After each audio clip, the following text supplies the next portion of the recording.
വളരെ എളുപ്പത്തിൽ നമുക്കിന്നൊരു ചിക്കൻ കറി ഉണ്ടാക്കിയാലോ? അതിനാവശ്യമായിട്ട് ചുവട് കട്ടിയുള്ള ഒരു പാത്രം അടുപ്പിലേക്ക് വെക്കുക. അതിലേക്ക് നമുക്ക് വെളിച്ചെണ്ണ ആഡ് ചെയ്ത് കൊടുക്കാം. വെളിച്ചെണ്ണ നന്നായി ചൂടായി കഴിയുമ്പോൾ നമ്മൾ കഴുകി വൃത്തിയാക്കി വെച്ചിരിക്കുന്ന ചിക്കൻ ഇതിലേക്ക് ആഡ് ചെയ്യാം. നന്നായിട്ടൊന്ന് ഇളക്കി യോജിപ്പിക്കുക. ഇനി ഇതിലേക്ക് ഇഞ്ചി, വെളുത്തുള്ളി, പച്ചമുളക് ചതച്ചത് ചേർത്ത് കൊടുക്കാം. അതും നന്നായിട്ടൊന്ന് യോജിപ്പിക്കുക. ഇനി ഇതിലേക്ക് നമുക്ക് കുറച്ച് മഞ്ഞൾപ്പൊടി, ആവശ്യത്തിന് ഉപ്പ് കൂടി ചേർത്ത് നന്നായിട്ട് ഇളക്കി യോജിപ്പിച്ച് നമുക്കിതൊരു 5 മിനിറ്റ് മീഡിയം ഫ്ലെയിമിൽ വെച്ച് വേവിച്ചെടുക്കാം. അപ്പോൾ ചിക്കനിൽ നിന്നിട്ടുള്ള വെള്ളമൊക്കെ നന്നായിട്ടൊന്ന് ഇറങ്ങി വരും. ഇനി ഇതിലേക്ക് നമുക്ക് ചിക്കൻ മസാല ആഡ് ചെയ്ത് കൊടുക്കാം.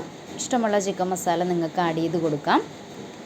ആവശ്യത്തിന് മുളക് പൊടി, എരിവിൽ അനുസരിച്ച് നമുക്ക് മുളക് പൊടി ഇതിലേക്ക് ചേർത്ത് കൊടുക്കാം.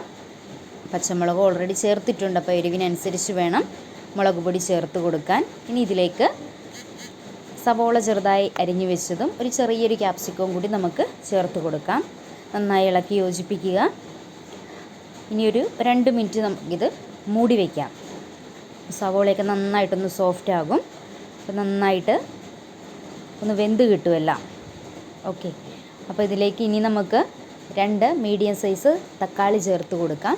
2 മീഡിയം സൈസ് തക്കാളി ഒന്നെങ്കിൽ നമുക്ക് മിക്സിയിലിട്ടൊന്ന് ക്രഷ് ചെയ്തെടുത്താൽ മതി. ഞാനിവിടെ ചോപ്പറിൽ വെച്ചാണ് ചെയ്തിരിക്കുന്നത്. ഇനി ഇതിലേക്ക് നമുക്ക് കുറച്ച് കറിവേപ്പില കൂടി ആഡ് ചെയ്ത് കൊടുക്കാം. നമുക്ക് 2 മിനിറ്റ് ഇതൊന്ന് മൂടി വയ്ക്കാം. മൂടി വെച്ച് കഴിയുമ്പോൾ നമ്മുടെ ചിക്കൻ കറി ഇവിടെ റെഡി ആയിട്ടുണ്ട്. എല്ലാവർക്കും ഇഷ്ടപ്പെടും. എല്ലാവരും ഒന്ന് ട്രൈ ചെയ്ത് നോക്കണേ.